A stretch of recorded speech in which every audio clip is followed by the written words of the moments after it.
आज ओबीसीच्या आरक्षणाविषयी एक महत्त्वाचा निर्णय जो आहे तो आज सुप्रीम कोर्टाने त्या ठिकाणी दिलेला आहे। आणि यामध्ये ज्या स्थानिक स्वराज्य संस्थांच्या निवडणुका गेल्या 3-4 वर्षापासून ज्या रखडलेल्या होत्या आणि त्यामध्ये ओबीसीच्या आरक्षणाच्या जवळजवळ 34,000 जागा ज्या आहेत त्या जागा कमी झाल्या होत्या।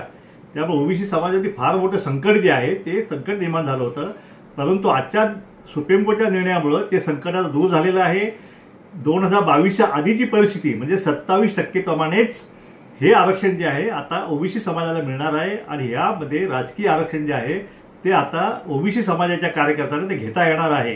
एवढंच हा निकाल फक्त जो या याचिकेचा निकाल जो लागेल फायनल त्याला अधीन राहून हा निकाल आहे।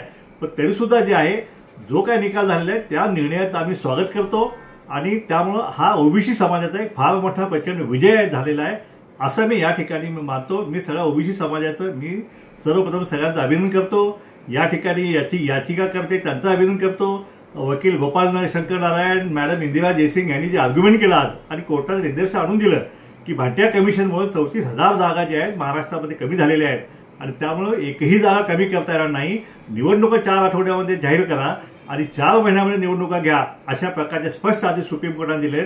या निर्णयाचं महाराष्ट्रातला तमाम ओबीसी समाज जो आहे तो स्वागत करत आहे।